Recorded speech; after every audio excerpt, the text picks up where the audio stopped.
Hi అండి, నమస్తే. ఈ వింటర్లో పిల్లల నుండి పెద్దవాళ్ళ వరకు ఎక్కువగా దగ్గు, జలుబు, గొంతు నొప్పి ఇలాంటివి వస్తూ ఉంటాయి కదండి. ఇలాంటప్పుడు మనం ఈ అల్లం మురబ్బ తీసుకుంటే ఇలాంటివి వచ్చినా త్వరగా తగ్గుతుంది.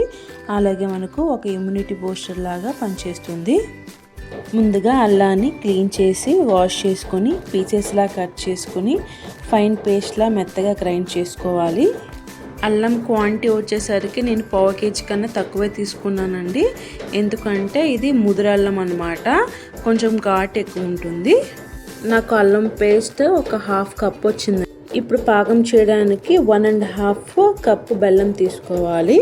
నేనైతే తాటి బెల్లం తీసుకున్నాను, నార్మల్ బెల్లం తీసుకున్నాను.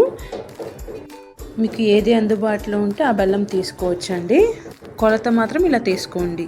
లేత అల్లం తీసుకుంటే మాత్రం 1 కప్పు సరిపోతుంది బెల్లం. మీకు స్వీట్ కావాలి అనుకుంటే 1.5 వేసుకోవచ్చు. ఇప్పుడు పాకం తయారు చేసుకుందామండి. ముందుగా 1 గ్లాస్ వాటర్ పోసుకొని మనం తీసుకున్న బెల్లాన్ని వేసుకోవాలి. స్టార్టింగ్లో స్టవ్ మీడియంలో పెట్టుకుని చేసుకోండి.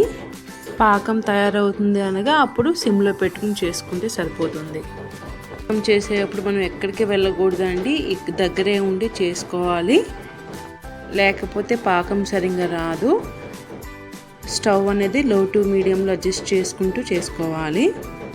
చూసారండి, పాకం దగ్గర పడుతుంది. ఇప్పుడు స్టవ్ సిమ్లో పెట్టుకుని తిప్పుతూ ఉండాలి. ఈ టైంలో ముందుగానే చెక్క మీద కానీ ఇలా ప్లేట్ మీద కానీ నెయ్యి అప్లై చేసుకుని రెడీగా ఉంచుకోవాలండి. ఇప్పుడు పాకం రెడీ అయిందో లేదో చెక్ చేసుకోవడానికి ఒక గిన్నెలో వాటర్ పోసుకొని ఈ బెల్ల పాకాన్ని ఇందులో వేస్తే మనం తీసుకుంటే అండి ఇలా వస్తుంది చూడండి. చేతికి ఇలా రౌండ్ షేప్ లాగా ఇలా వస్తే మనకి పాకం తయారైపోయినట్టే.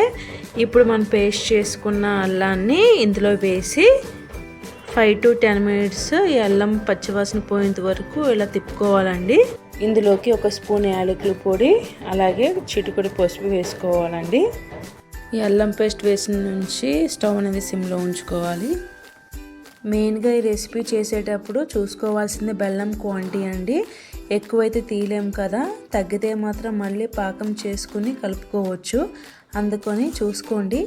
కానీ ఈ రెసిపీ తినేటప్పుడు 30% స్వీట్, 70% అల్లం ఘాటు తెలియాలి. అప్పుడే ఇమ్యూనిటీతో పాటు కోల్డ్ కాఫ్ త్వరగా తగ్గుతాయి. అందుకని మరీ ఎక్కువ స్వీట్ వేసుకోవద్దండి. కంప్లీట్ అయిపోయింది. అల్లంలో ఉన్న నీరు పచ్చివాసన పోయి ఇలా ముద్దలాగా ఫామ్ అయినప్పుడు స్టవ్ ఆఫ్ చేసుకోవాలి. ఇప్పుడు కడాయి 2 minutes స్టవ్ మీద ఉంచి తర్వాత ప్లేట్లోకి ట్రాన్స్ఫర్ చేసుకోండి. ఇలా చేసుకున్న తర్వాత కొంచెం వేడిగా ఉన్నప్పుడు మీకు నచ్చిన షేప్స్ కట్ చేసుకోవచ్చండి. అప్పుడు 1 to 2 hours కంప్లీట్గా చల్లారిన తర్వాత మనకి ప్రిపేర్ అయిపోతుంది. ఇప్పుడు ఇలా కూడా చేసుకోవచ్చు. వీటిని ఇలా ఉండలుగా చుట్టుకోవచ్చు అండి. కొంచెం వేడిగా ఉన్నప్పుడు సింపుల్గా పని అయిపోతుంది.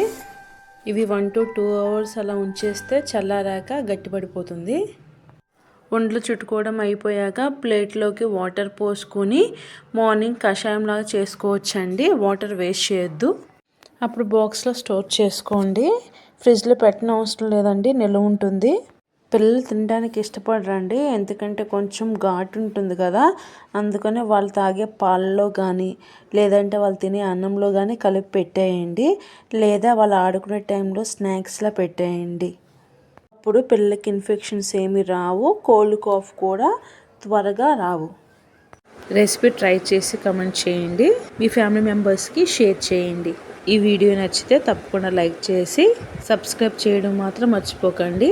Thank you for watching my video.